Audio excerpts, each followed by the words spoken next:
Bienvenidos a Educacción, el lugar donde la educación y la acción se unen para lograr un mejor país.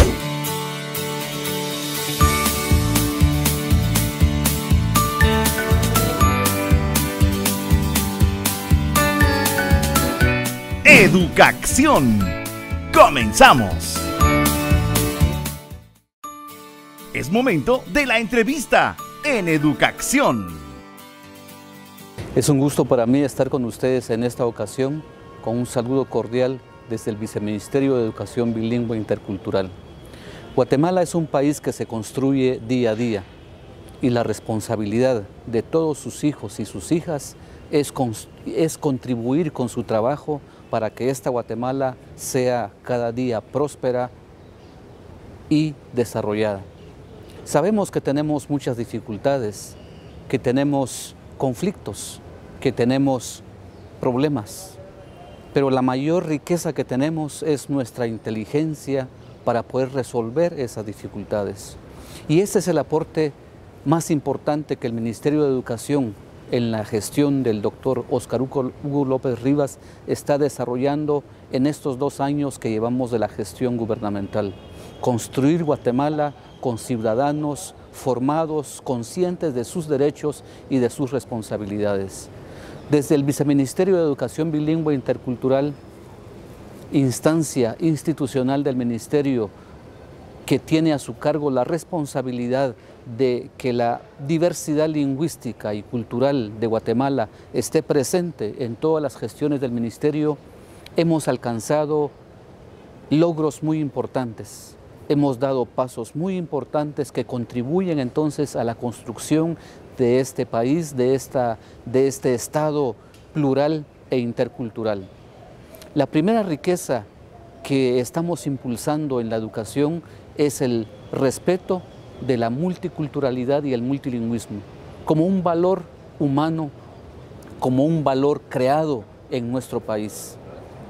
Pero ¿cómo logramos que este país transite de la existencia natural multicultural a una convivencia intencionada de interculturalidad?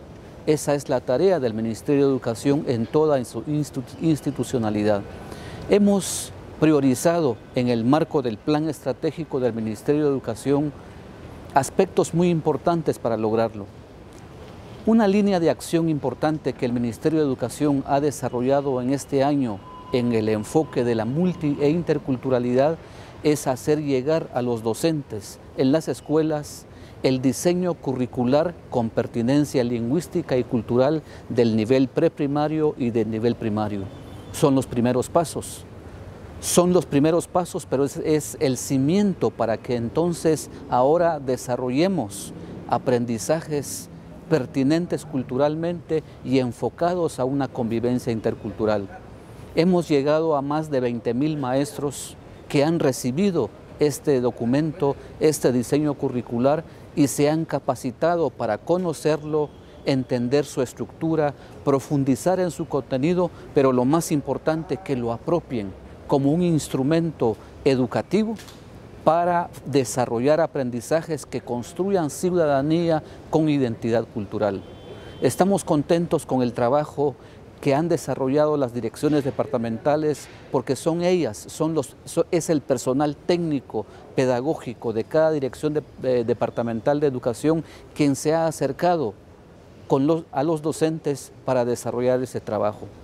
Hemos conformado más de 10,000 consejos, comisiones municipales de educación para que hagan esta entrega. Es decir, que la lógica que llevamos en la entrega del currículum es que realmente sea participativo, que contribuyamos todos a dar nuestro aporte, nuestras capacidades para que conozcamos de qué se trata y cómo llegamos. La entrega curricular es entonces el primer elemento que hemos priorizado. Es una tarea muy ardua, pero hemos avanzado. La segunda línea de acción importante que hemos desarrollado en el marco del Plan Estratégico Institucional es la capacitación de competencias metodológicas.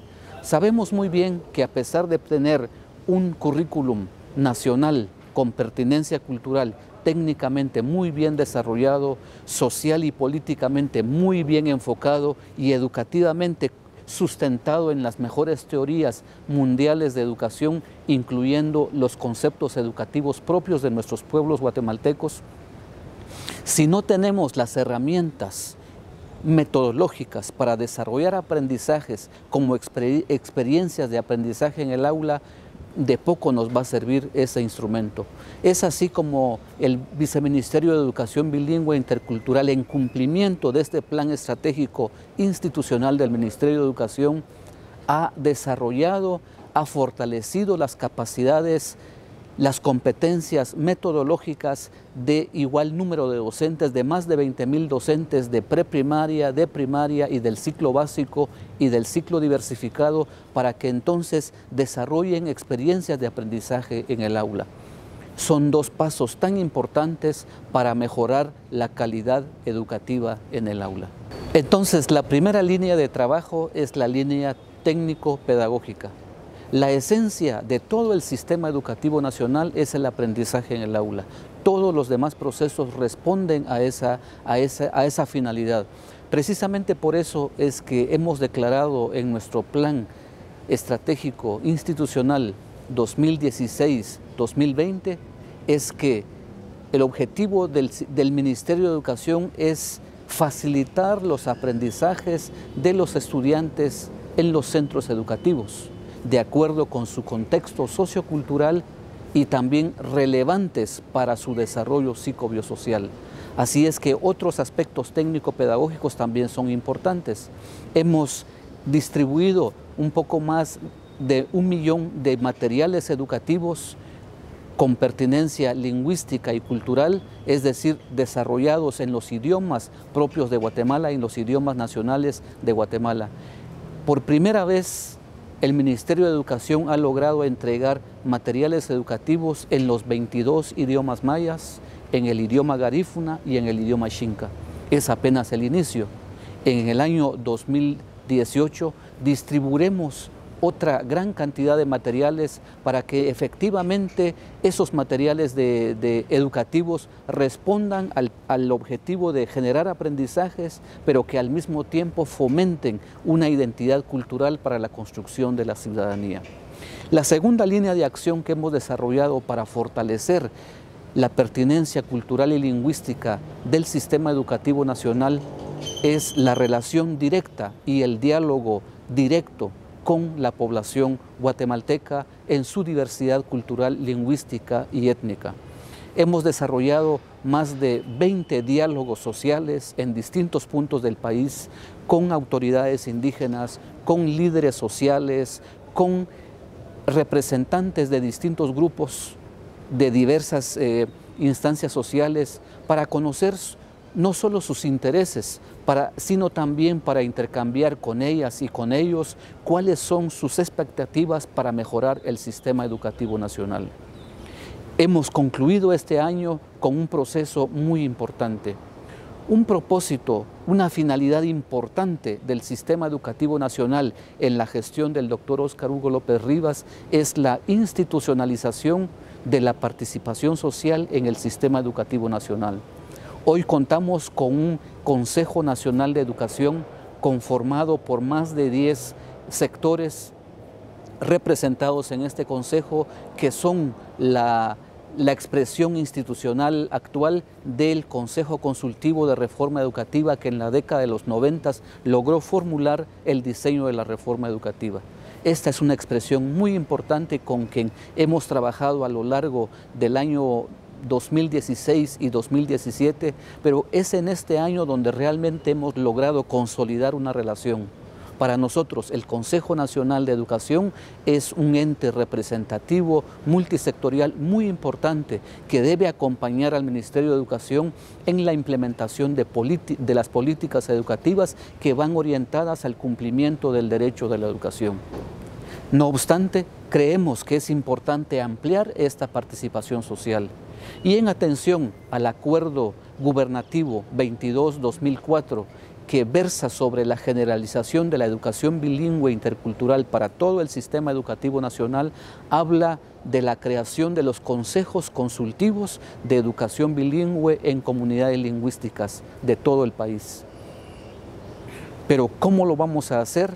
Esta es una pregunta muy importante. Sabemos que hay que crear. ¿Cómo hacerlo? Es nuestra finalidad construirlo junto con la población. De esa cuenta es que en los últimos meses desarrollamos 6 diálogos regionales, igualmente con autoridades indígenas, líderes sociales de hombres y mujeres, representantes de los sistemas de participación en todo el país, para conversar con ellos quiénes deberían de integrar estos consejos consultivos, cuál debería de ser la forma de elegirlos para conformar los consejos, cuáles deberían de ser sus funciones y cuáles deberían de ser las condiciones necesarias para que sean sostenibles estos consejos. Hemos recibido una riqueza de opiniones, de sugerencias para poder construir estos consejos. Sabemos que la finalidad, sabemos que el resultado, el producto final debe ser la instalación de los consejos y que realmente respondan a una participación social legítima, pero además organizada y sistemática. Esperamos entonces que el próximo año podamos avanzar con la instalación de las primeras 4 o 5 instancias de esta naturaleza. Sabemos que la tarea es compleja, pero nuestra disposición, nuestro compromiso junto con la de la ciudadanía va a permitirnos lograr esta instalación. Sabemos que esto va a contribuir a seguir fortaleciendo el proceso democrático participativo de nuestra bella Guatemala. Es así, pueblo de Guatemala, que nuestro compromiso con el bienestar de la ciudadanía guatemalteca se hace presente con productos y con resultados concretos.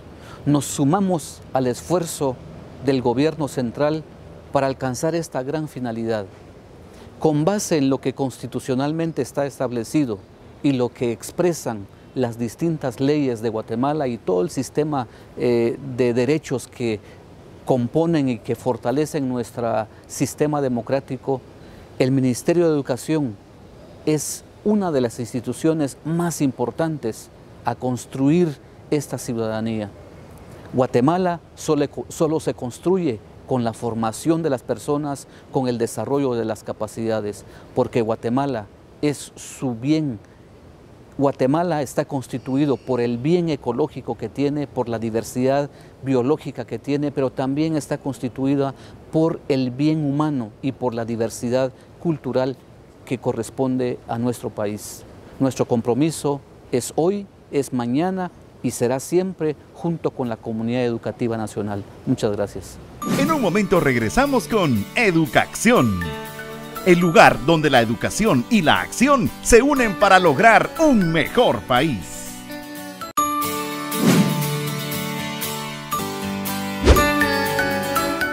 La educación siempre te lleva a la acción. Iniciamos con el repaso. Vemos entonces ahora los íconos. Los íconos son signos no lingüísticos también que representan, que se parecen mucho a la realidad que representan. Este que ven ustedes acá es uno de los íconos más famosos de toda la historia. De hecho, es uno que se utiliza mucho actualmente. Si ustedes le escriben algún mensajito de texto a algún amigo o alguna amiga, ¿cómo estás? Probablemente no les responda nada, sino que solo van a encontrar ustedes esta famosa carita feliz y van a saber que su amigo o su amiga está contento, está feliz. Las señales de tránsito, por ejemplo, las que muestran animales atravesando una carretera, también serían parte de los íconos, porque nos muestra realmente que hay animales que atraviesan por ahí con la fotografía, con el dibujo de un animal. Uno de los íconos que más tenemos a nuestro alcance y que podemos ver como de manera más fiel representan a la realidad que representan son las fotografías. una fotografía mía no soy yo, me representa, pero me representa de una manera muy fiel, entonces es un icono. También encontramos últimamente en la actualidad que el lenguaje iconográfico está utilizado en gran medida en la computación. Nosotros vemos, por ejemplo, en Word encontramos un disquetito en el lugar donde nosotros debemos poner el cursor si queremos guardar. Los folders son idénticos a los folders que realmente encontramos en la realidad, donde archivamos documentos reales, donde archivamos los documentos digitales. Una lupa para la búsqueda. Vemos que este lenguaje iconográfico ha sido en gran medida aprovechado por, en especial por Windows, pero en sí en la computación en general. Veamos ahora nuestra siguiente diapositiva. Pasamos ahora a los símbolos. Los símbolos tienen una característica muy especial. Los símbolos no los vamos a comprender si no se nos enseñan. Se relacionan con el objeto que representan, pero de una manera arbitraria. O sea que no existe ninguna semejanza entre el objeto y la realidad que representa. Nosotros les puse acá como muestra, como ejemplo, los símbolos patrios. Por ejemplo, nosotros vemos una bandera de Guatemala y nosotros sabemos que representa a Guatemala, pero en realidad no se parece ni siquiera al mapa de Guatemala. No tiene no hay ninguna semejanza con la realidad que representan, sino más bien han surgido de un acuerdo. Hubo un presidente que decretó la bandera de Guatemala, será así, será un símbolo patrio. Y cuando vamos a la escuela en nuestra niñez, pues tenemos que aprenderlos. Nosotros definitivamente reconocemos todas las banderas, reconocemos qué es una bandera. Sin embargo, vemos la bandera de otro país, vemos su escudo, sus colores, y para nosotros no significan nada.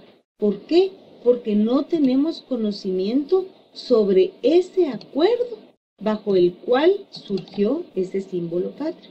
Nosotros conocemos pues los nuestros, conoceremos los de algunos otros países, pero es el símbolo, vamos a conocer su significado únicamente si nosotros aprendemos, si estudiamos, si leemos o si alguien nos explica a qué se refiere.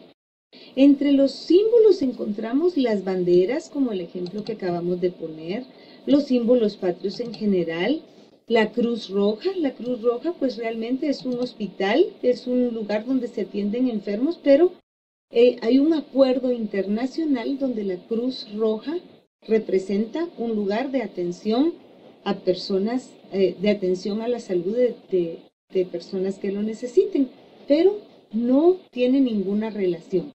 Los uniformes, por ejemplo, si nosotros vemos tal vez algún uniforme de alguna escuela militar, tal vez tendrá diferente cantidad de barras según el grado militar, según los honores que ha tenido, según los méritos que ha alcanzado, pero eso realmente no lo conocemos nosotros, los conocen las personas que están al tanto de ese acuerdo que se ha llevado a cabo. Entonces, esa es la situación con los símbolos. Recordemos, los indicios son aquella relación causa-efecto y los encontramos en mayor parte en la naturaleza. Los íconos son los que se parecen mucho a la realidad que representan y los símbolos los que han surgido de algún acuerdo y se han formado de forma arbitraria y no tienen una similitud, una semejanza física con el objeto representado. Estos son las tres categorías de cómo los signos, que son los signos no lingüísticos, representan diferentes realidades. Veamos ahora también algo que es muy interesante. Por ejemplo, si vemos todo esto, tenemos esto también en su folleto de prácticas. Se trata de este ejercicio. Tenemos acá una bandera. La pregunta es, ¿A qué se refiere? ¿A un símbolo, a un signo o a un icono?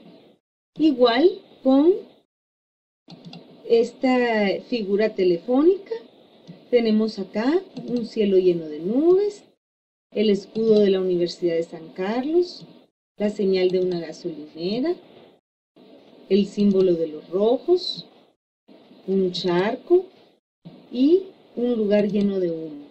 Ustedes en su cuaderno o en las hojas, si es que alguien decidió por imprimirlas, en la parte de abajo pueden escribir de qué se trata. Si de un símbolo, si se trata de un símbolo, de un icono o de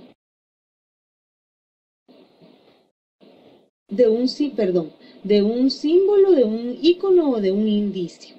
Bueno, pasemos ahora también a hacer una lectura.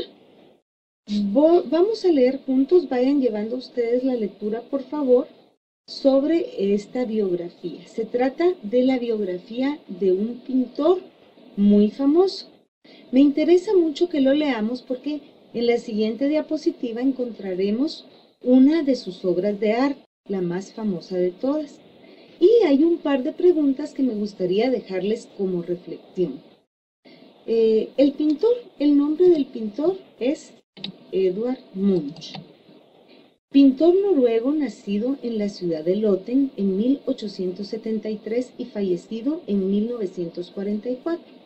Tuvo una infancia muy difícil, ya que su madre y su hermana murieron cuando él era muy joven, y su padre era un hombre dominado por obsesiones de tipo religioso.